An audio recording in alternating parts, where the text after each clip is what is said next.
बिस्मिल्लाहिर्रहमानिर्रहीम। अस्सलाम वालेकुम। हकीकत टीवी साइंस एंड हेल्थ में खुश आमदीद। इस वक्त की सबसे बड़ी डेवलपमेंट जिसने इसराइल की सिक्योरिटी के परखच्चे उड़ा दिए हैं, ये मनाजिर देखिए। ये असल में बहुत बड़े दुनिया के हैकर ग्रुप ने इसराइल का आयरन डोम हैक कर लिया है, और जिस पर पूरे इसराइल की सिक्योरिटी निर्भर थी या पूरे इसराइल की सिक्योरिटी का दारोमदार था, असल में उसको हैक करके उसके मनाजिर जारी कर दिए हैं। अब सबसे बड़ी सूरत हाल ये पैदा हुई है कि ये मनाजिर अब जो इंटरनेशनल सतह पर बिक रहे हैं, जो मंजर आम पर आए हैं, उसमें आयरन डोम की आखिरी जो बची कुची चीज़ भी थी वो भी सामने आ गई कि उसकी रेंज क्या है, वो कितने फासले पर कहाँ से डिटेक्ट कर सकती है, किस डायरेक्शन में कर सकती है, कहाँ से उसकी कमजोरियां हैं, मिसाइल को कैसे मारा जाता है, सारे का सारा डाटा।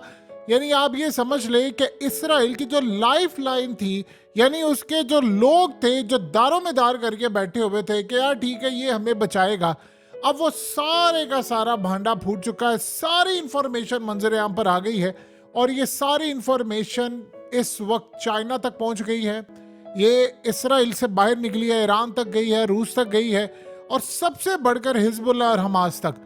देखिए, सबसे बड़ी बात यह है कि अब हमास जो हमला करेगी, और आपको आने वाले वक्त में इसराइल के अंदर बहुत बड़े हमले नजर आएंगे, और जब वो हमले नजर आएंगे तो वो इस जगह पर नजर आएंगे कि जहां पर आयरन डोम फेल होगा। जब वो फेल होगा तो आपको पता ये चलेगा कि अच्छा यहाँ से सिक्योरिटी इनकी लीक हुई थी, और यहाँ से सारे मामला तो डाटा सब कुछ, सारी डाटाबेस, उसकी डायरेक्शन से लेकर उसके डिज़ाइन से लेकर उसके फॉल्ट लाइंस, तमाम की तमाम चीज़ें इस वक्त मंजर आम पर आ गई हैं। और हैकर्स ने इस वक्त तहलका मचा दिया है कि आयरन डोम का, यानी आप समझे, सत्यानाश पूरी तरह कर दिया है। देखिए, इस इंफॉर्मेशन को जाहिर सी बात है जब इंटरनेशनल सतह पर हैकर्स बेच रहे होते हैं तो फौरी तौर पर खरीद ली जाती है। अब जब ये इंफॉर्मेशन निकल कर सामने आती है तो अगला जो हमला होगा इसराइल पर, वो इसको मद्देनजर रखते हुए होगा कि कहां पर इसकी रेंज है, कितनी, यानी आप समझ लीजिए स्पीड से अगर कोई चीज़ आए तो ये डिटेक्ट कर सकता है, तबाह कर सकता है। देखिए, पिछले काफ़ी अरसे से आपने अगर एक चीज़ गौर से देखी होगी तो इसराइल पर मिसाइलों की बरसात होती है, और समझ लें इस दफ़ा मामला ये था कि हालिया तकरीबन 70 रॉकेट मारे गए थे, जिनमें तकरीबन आप ये समझ लें सिर्फ 15% इसराइल के आयरन डोम ने रोक पाए थे। और इस सारे मामले पर बाकी चीज़ें जाकर लगी, यानी इसराइल के अंदर। अभी ये याद रखिएगा, हिजबुल्लाह ने बहुत खतरनाक मिसाइल नहीं मारे थे, हमास अपने रॉकेट मारती थी। अब सूरत हाल ये है कि जब ये डेटाबेस सारे का सारा रिलीज होकर आ गया है तो इसका मतलब है कि जो कमजोरियां इसराइल की, या यानी जो चीज़ें छुपाना चाह रहे थे, वो सारी की सारी मंजिल आम पर आ गई है। और ये असल में इंडिकेट करती है कि इसराइल की सूरत हाल इस वक्त इतनी ज़्यादा ख़राब हो गई है, इतनी ज़्यादा ख़राब हो गई है कि अब इसराइल की जो सिक्योरिटी की आखिरी लेयर थी वो भी तबाह हो गई है। और ये बात आप जहन में रखिएगा कि इसराइल ने जो अपने, यानी आप ये समझ लें कि जो इनका एटमी प्रोग्राम है डिमोना में, उसकी हिफाजत के लिए भी इन्होंने आयरन डोम भी रखा हुआ है। यानी आप ये समझ रहे हैं कि जब इस लेवल पर जाकर आपकी वीकनेस सामने आती है तो आपके फिर बड़ी और सेंसिटिव इंस्टॉलेशन पर, फौज की तमाम चीज़ों पर हमला होता है। असल में अब होता ये है कि इसराइल पिछले काफ़ी अरसे से इस बात से परेशान था कि हमास के साथ इनकी जो लड़ाई चल रही है उसमें तो सब कुछ है। ये डाटा रिलीज होने के बाद अब इसराइल का, यानी एक दावा था कि इसको कोई तबाह नहीं कर सकता। हिजबुल्लाह ने इनकी 2 बैटरीज तबाह कर दी। फिर दावा सबसे बड़ा ये था कि हमें तो कोई हरा नहीं सकता, ये तो है कि नहीं हो सकता। अब वो डाटा भी सारा रिलीज होकर आ गया। अब इसराइल के लिए परेशान कुन बात यह है कि अब वो क्या करेंगे, क्योंकि जंग जो है वो इस वक्त चल रही है। और सबसे बड़ी बात ये हो गई है कि इनकी ये रेड लाइन थी, यानी इन्होंने कहा कि जी ये हमारी रेड लाइन है, इसको कोई क्रॉस नहीं कर सकता। वो रेड लाइन हो गई है क्रॉस। और सबसे ज़्यादा इंटरेस्टिंग मामला ये हुआ है कि अब ये चीज़ हौसियों के हाथ में लगेगी। देखिए, हौसियों ने काम ये किया है कि उन्होंने चाइना और रूस के साथ एक डील साइन कर ली है, और उस डील के तहत अब इनके जो जहाज़ होंगे उनको किसी सूरत हाथ नहीं लगाया जाएगा। यानी जो जहाज़ अमेरिका के होंगे, जो इजराइल के होंगे, बरतानिया के होंगे, उनको हिट किया जाएगा।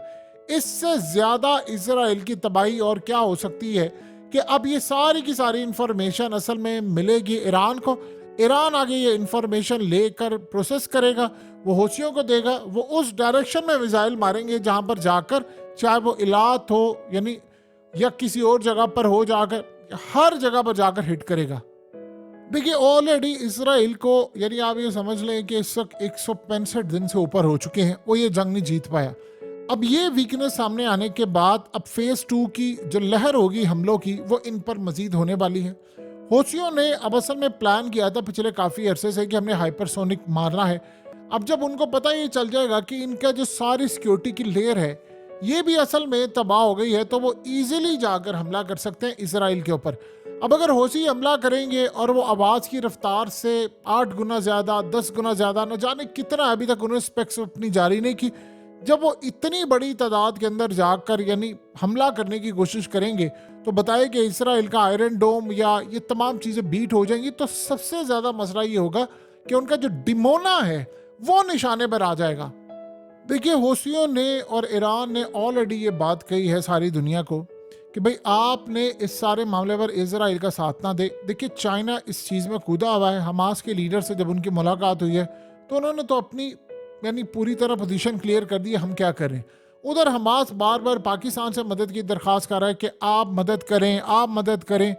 अब इस सारे मामले पर सोचें कि पाकिस्तान ने तो मदद नहीं की, पाकिस्तान तो नहीं गया, ना तो हमने इजराइल को रोका, ना कोई और मामला हुआ, लेकिन इसराइल के डेटाबेस का लीक होना और मंजर आम पर सारी चीज़ें आना, ये असल में एक सवालिया निशान है। एक और भी यहाँ पर जो सूरत हाल है जो इसराइल को खटक रही है वो ये है कि हालिया इसराइल पर काफ़ी साइबर हमले हुए हैं, लेकिन क्या ये सारी सूरत हाल इसराइल के अपने अंदर से भी लीक की जा सकती है? देखिए एक सवालिया निशान है। और इसराइल में याद रखिएगा पिछले हालिया काफ़ी दिनों में जो ऑपरेशन हुए थे उसमें पता ही ये चला है कि हमास को बहुत सारी लोकेशंस जो हैं वो बताई गई थी, वो इसराइल के अंदर से उनके जर्नैलों तक से मदद जारी है। क्योंकि असल में इसराइल की फ़ौज में, जर्नैलों में, सियासतदानों में एक बहुत बड़ा तबका ये है जो जंग नहीं चाहता। उनको पता है ये जंग अब जो जारी है ये असल में पूरी दुनिया में तीसरी जंग अजीम का शाखसाना है। तो बेहतर ये इस जंग को अवॉइड करने के लिए, यानी आपको याद होगा कि नेतन्याहू के और आर्मी चीफ के और ये तमाम लोगों के आपस के अंदर लड़ाई हो गई थी, और लड़ाई होने के बाद मामला ये सामने आया था कि भाई आप लोगों की जिम्मेदारी थी बचाना। अब बड़ी डेवलपमेंट ये सामने आई है कि इसराइल के आर्मी चीफ ने असल में एडमिट कर लिया है कि उनके, हाँ यानी उनके जो हमला हुआ था हेलीकॉप्टर से हो, उनके टैंक से हो और उनकी तमाम चीज़ों से, उन्होंने कहा कि हमारे अपने ही हमलों से, हेलीकॉप्टर से लेकर तमाम चीज़ों तक, हमने अपने ही सीनियर ऑफिसर्स मार दिए थे।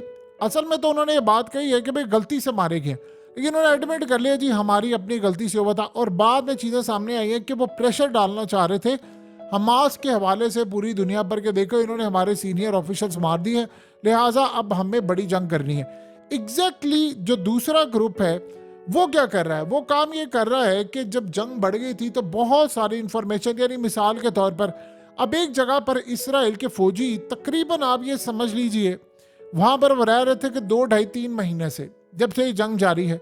इन 3 महीनों के अंदर वो एक बिल्डिंग में थे और उसके आगे पीछे तक हमास का दूर दूर का कोई लेना देना नहीं था। अचानक उस बिल्डिंग के अंदर पता ही चलता है कि डिवाइस रखती है और सारी बिल्डिंग तबाह हो जाती है और जितने फौजी थे वो उसके मलबे तले आकर मर जाते हैं।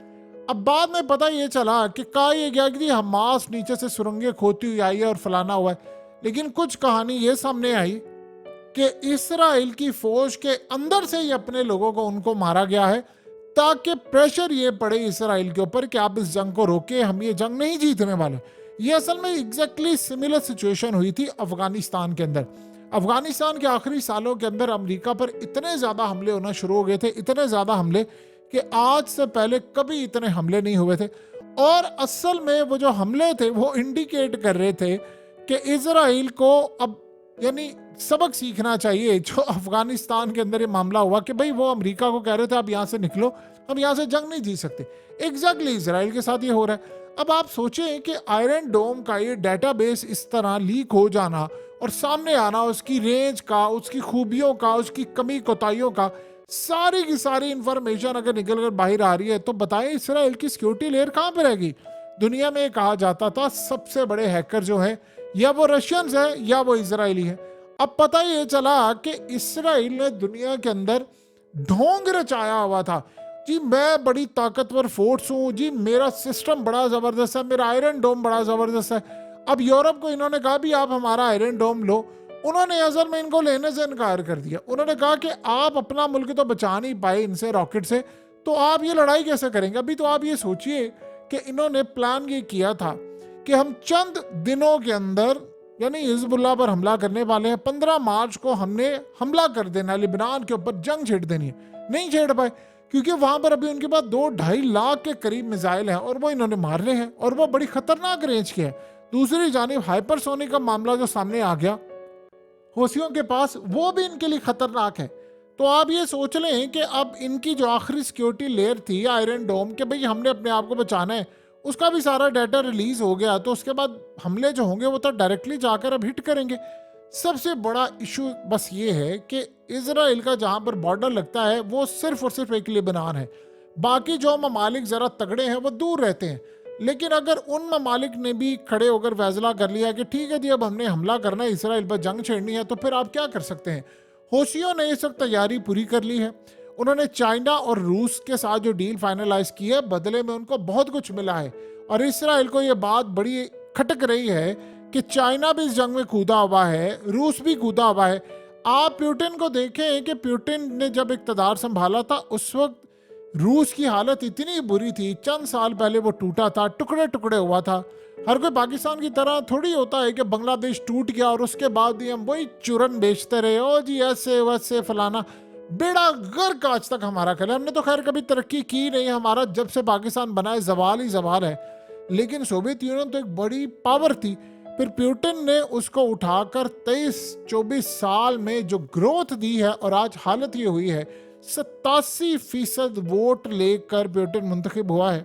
तो लिहाजा अब उनकी उसकी पावर ये, उसका अगला जो प्लान ये है कि इजराइल के साथ लड़ाई करना, और उसी सूरत हाल में वो हौसियों की मदद कर रहा है। उनको टेक्नोलॉजी पास की जा रही है।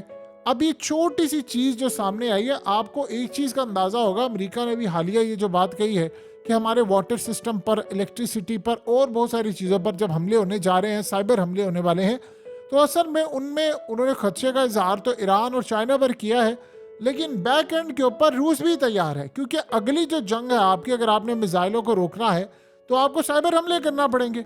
अब इस तरह के आप ये सोचें, हमले हालिया जो किए हैं रूस ने जर्मनी पर, उनकी एयरफोर्स के अंदर का डाटा निकाल कर लिया, रिकॉर्डिंग तक वहां से निकाल कर लिया, जो आज से पहले हमने कभी नहीं देखी। सो अब इसराइल पर भी हमले हो रहे हैं, इसराइल के अंदर से भी लोग इंफॉर्मेशन निकाल कर दे रहे हैं। रूस पूरी तरह तैयार है इसराइल के खिलाफ अगर लड़ाई लड़नी है। देखिए हमास ने बिल्कुल एक सही फार्मूला दिया है, और इस्माइल हानिया ने जो बात की है वो कदरे सही है। उन्होंने कहा है कि अगर पाकिस्तान सुबह उठकर कह दे इसराइल को कि हम आ रहे हैं, तो ये जंग बंद हो जाएगी। असल में सिर्फ और सिर्फ मसला ये है कि हौसला और हिम्मत हमारी पड़ नहीं रही कि हम ये काम कर दें। अगर हम ये काम कर दें तो सारे का सारा मसला हल हो जाएगा। देखिए हमने क्या काम करना है, हमारी तो हालत ये है कि एक डोनाल्ड लू उठा है और उसने पाकिस्तान को कह दिया है कि तुमने ईरान से गैस पाइपलाइन प्रोजेक्ट का मंसूबा जो है किसी तरह मंसूबा कामयाब नहीं करना। तो आप बता दें कि आपने क्या पैगाम दिया। अब अमेरिका के कहे बगैर अगर हम सिर्फ अपना एक मंसूबा मुकम्मल नहीं कर सकते, तो हमने क्या इसराइल की मदद करने के लिए, यानी जो आने वाली ताकतें उनको रोकना है, जो इसराइल की मदद करने आ रही है ताकतों उनको रोकने के लिए सिंपल सा काम ये करना है कि हमने इसराइल को धमकी देनी है। वो कह कह कर थक गए। उन्होंने इवन के पाकिस्तान की जो हालिया न्यू गवर्नमेंट बनी है उसके बनने के बाद ये लेटर लिखा है कि आप आए और हमारी इसराइल के खिलाफ मदद करें। सो अब सूरत हाल ये है कि छोटे छोटे जितने ग्रुप्स थे जिन्हें कभी कहा जाता था कि तालिबान के ग्रुप हैं या हौसी हैं या हिजबुल्लाह या शाम के अंदर है, आज वो इतनी इतनी बड़ी ताकतें बन चुके हैं कि ये डाटा जो लीक होकर सामने आ रहा है ये तो असल में इसराइल की कमर तोड़ा है। अभी तक इसराइल ने जो हालिया तहकीकात शुरू करवाई थी कि हमारे ऑफिसर्स में कौन कौन असल में कोताही पर था 7 अक्टूबर को, तो ये बात उनको अभी तक पता है कि अंदर से मदद हुई है। वरना 2 इंटेलिजेंस रिपोर्ट जो थी वो सामने आई। इस एक में बताया गया कि उनको 1 साल पहले का पता था कि हमला होने वाला है, और एक 40 दिन पहले इंटेलिजेंस रिपोर्ट थी जिसमें जो ऑफिसर्स थे लोअर रैंक के उन्होंने पूरी इंफॉर्मेशन दी थी वीडियोस बनाकर कि हमास के लोग वहां पर ट्रेनिंग करें, कुछ बड़ा हमला करने वाले। और फिर 10 दिन पहले जो मिस्र ने इंटेलिजेंस मालूमात दी थी कि हमास आप पर हमला करने वाला, आप तैयारी कर ले, वो भी इग्नोर की गई। तो बड़ा क्लियर पैगाम था कि अंदर के लोग शामिल भी थे और असल में इसराइल चाह भी ये रहा था कि एक दफ़ा जंग छिड़ जाए तो फिर उसके बाद मैं पूरे का पूरा गज़ा और फ़लस्तीन खा जाऊँ। सो आने वाले वक्त के अंदर हालात ये बता रहे हैं कि इसराइल की सिक्योरिटी, डिमोना, उनका एटमी प्रोग्राम समेत बहुत सारी जो चीज़ें हैं वो इस वक्त ख़तरे से दो चार हैं। और आपको आने वाले वक्त में जब ये हमले ज़्यादा नज़र आएंगे तो आप समझ लीजिएगा कि आयरन डोम का फेलियर जो है उसने इसराइल को यहाँ पर लाकर खड़ा कर दिया है। हकीकत टीवी साइंस एंड हेल्थ की इस वीडियो के नीचे कमेंट ज़रूर कीजिए, अपनी राय का इजहार ज़रूर करें और इस वीडियो को हर जगह शेयर करते हुए चैनल को सब्सक्राइब ज़रूर करें।